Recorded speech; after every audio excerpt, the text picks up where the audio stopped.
Tema 12. Derecho y ética. Apartado 1. Las relaciones entre la ética y la moral. Los términos ética y moral suelen ser utilizados en el lenguaje cotidiano con escasa precisión como si fuesen equivalentes, pero no es así. Aunque ambos hacen referencia a los modos de comportamiento y a las costumbres, cada uno traduce esta referencia común de una manera particular. Es frecuente utilizarlos como si uno de ellos, que es la ética, constituyese el metalenguaje del otro, que es la moral. En este sentido, se habla principalmente en la tradición positivista de la ética como filosofía de la moral o filosofía moral.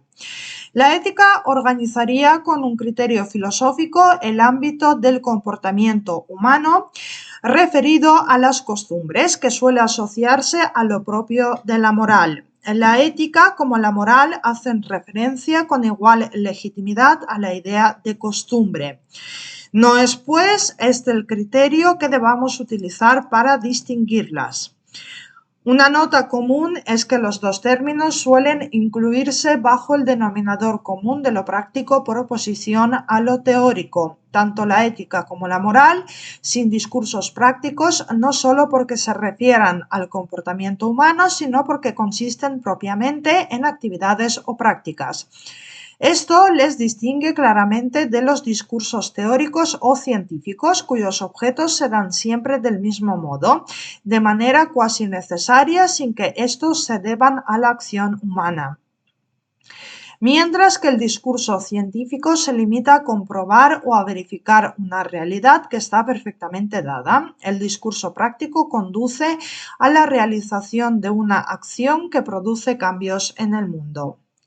Un ejemplo. No es lo mismo el objeto de una proposición científica, pongamos que 2 más 2 es igual a 4, que aquel que nos dice que una acción determinada ha de ser realizada de tal o cual manera para ser considerada buena. Mientras que el discurso teórico se refiere a universales, entes de razón, meras formas, sin realidad más allá del pensamiento y de los términos en que los expresamos. Por ejemplo, el matemático se expresa mediante formulaciones. En el discurso práctico, a pesar de que existe una cierta intelección, por ejemplo, el artesano, antes de hacer una silla, tiene un modelo, idea o forma de esta. Se concreta en acciones particulares, es decir, en fines concretos, por ejemplo, realización de una silla, que están más allá de las ideaciones, modelos o formas de estos. Si se acepta la distinción de Rigaud, la ética se reserva para referirse a la aspiración de una vida cumplida bajo el signo de acciones consideradas desde la perspectiva de lo bueno, y la moral para el campo marcado por las normas, las obligaciones, las prohibiciones, caracterizadas a la vez por una exigencia de universalidad y por un efecto de coerción, en suma, consideradas desde la perspectiva de lo obligatorio. La ética es teleológica, de telos, que significa fin, y la moral deontológica, que significa deber. La primera se mantiene en el ámbito de la filosofía aristotélica, en la que la ética se caracteriza por su perspectiva teleológica, y la segunda de la kantiana, donde la moral se define por el carácter deontológico. Apartado 2. Las relaciones entre la ética y el derecho. La ética se arraiga en el deseo de todo sujeto de una vida buena en el sentido de una vida feliz. Una vida ética es aquella regida por un fin natural que es el bien. Pero aun cuando el fin último les es dado a los seres humanos por naturaleza, este fin les resulta al sujeto demasiado vago o genérico.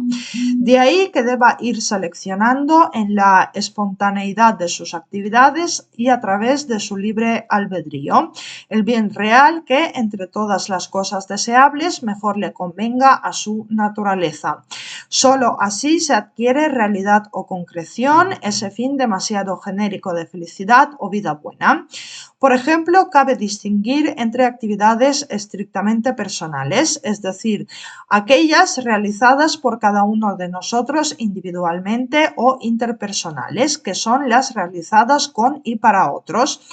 Es el caso de la amistad, que es una actividad realizada en común por varios sujetos y tiene como fin el placer o virtud. E institucionales, como ocurre con la justicia, cuyo marco de aparición son las instituciones. Todas estas actividades tratan de dar a la exigencia natural de vida buena o felicidad una realidad, una materialidad, en la medida en que ese deseo genérico de bien o de vida buena se concreta en cada uno de esos fines propios o particulares que consideramos los más adecuados para nosotros. La relación entre la ética y el derecho resulta perfectamente clara, pues si la justicia es la disposición o adquisición de aquella práctica cuyo fin particular es lo justo, fin orientado a su vez por ese deseo general de vida buena, de bien o de felicidad, al que da concreción en el ámbito institucional, la justicia se entenderá como una de las virtudes al realizar este fin último del bien o vida buena en el ámbito más amplio de todos, que son las instituciones. La justicia es la realización de la vida buena en el ámbito institucional. Por otra parte, como el bien de la justicia es un fin o realidad particular a realizar que está más allá del sujeto, no es susceptible de reducirse a un simple catálogo genérico de deberes o obligaciones, que sí hace la moral. Percibimos otra diferencia que establece una simetría entre ética y moral. Cuando hablamos de la ética es la cosa a hacer, lo real o bien particular, lo que sirve de medida a la idea. Cuando nos referimos a la moral es por el contrario, la idea a priori, lo que sirve de medida de la cosa.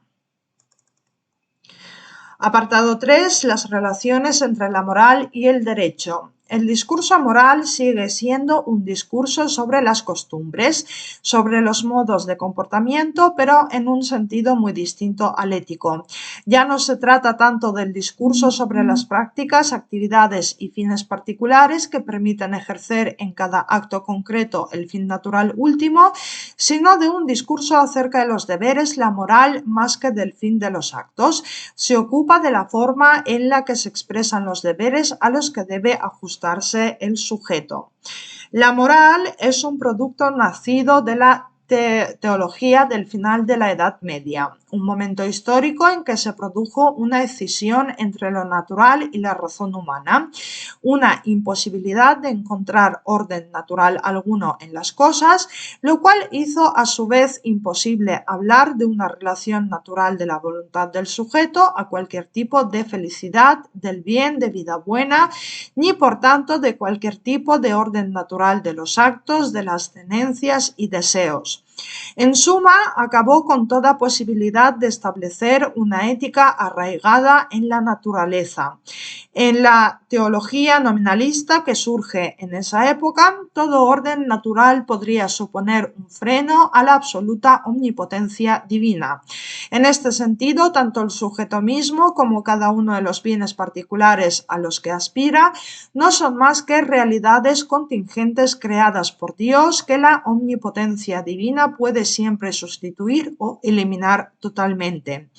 Todo orden, toda tenencia, toda necesidad queda así imposibilitada por el hecho de estar condicionada a la omnipotencia divina, de modo que Dios puede imponer al sujeto, por el hecho de su voluntad omnipotente, un criterio de bien o de mal que encuentra su bondad o maldad en el mero hecho de que es así querido por él.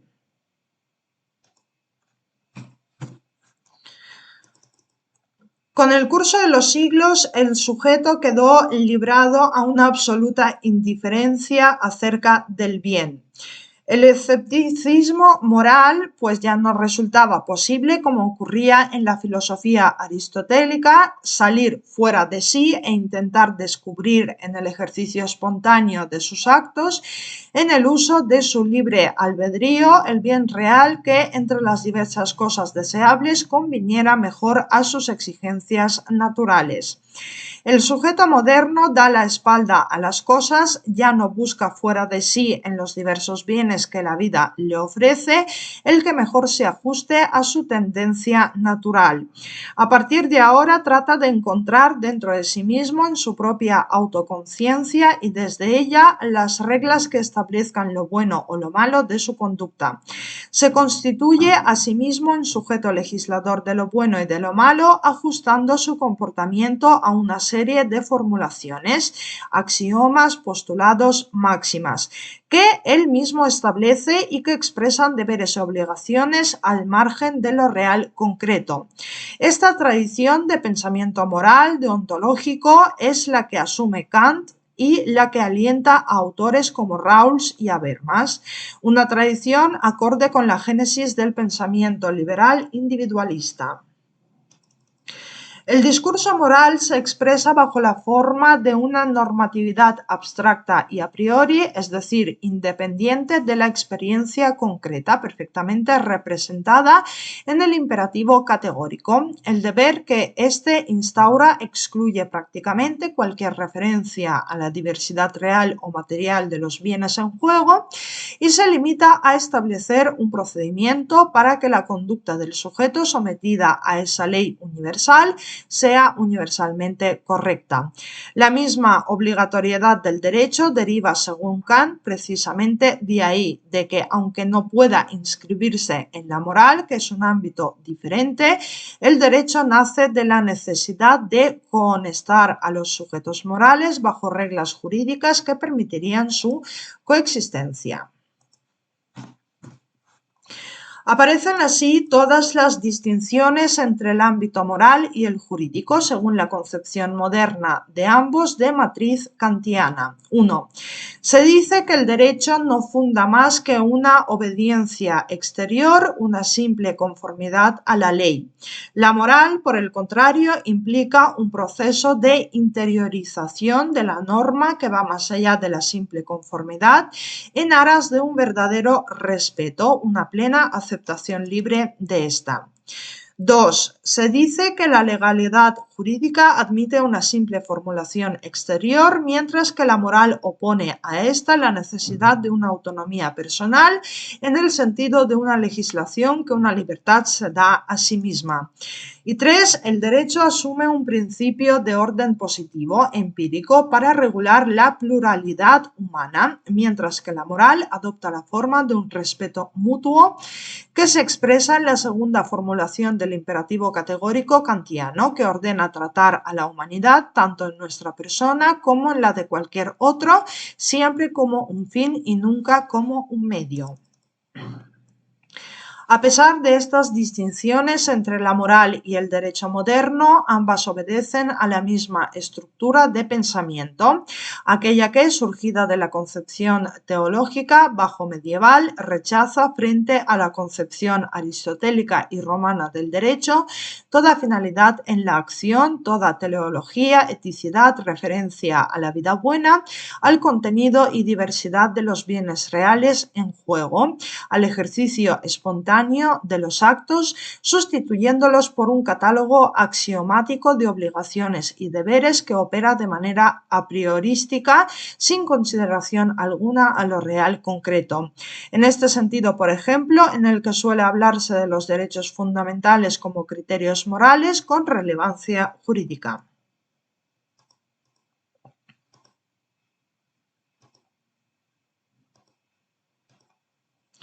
Apartado 4. Nuevamente sobre la ontología jurídica.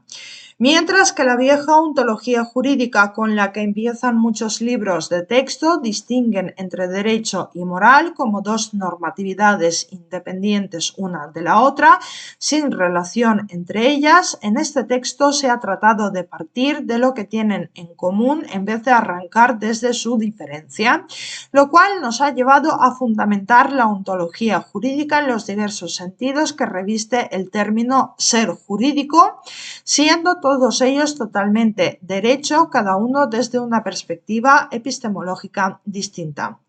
Un sentido ético o teleológico del derecho que entiende el derecho, lo jurídico, como el objeto de una virtud más, la virtud por excelencia, la justicia, cuya función es la adecuada transmisión de bienes particulares, la correcta distribución de bienes públicos tendentes ambas a asegurar la armonía y la paz social que conforman una vida buena.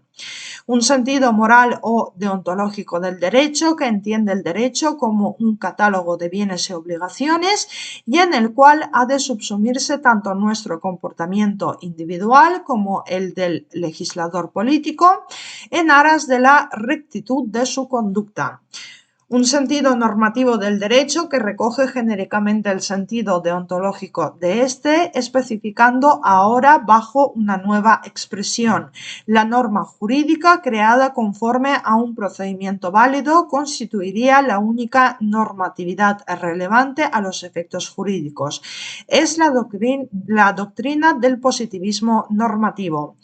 Y por último, un sentido fáctico del derecho que recoge genéricamente el sentido teleológico del mismo, especificando en su consideración fáctica y social. En la normatividad social, el hecho de que una sociedad concreta ha optado por ciertos modos de relación constituye así lo único relevante a efectos jurídicos.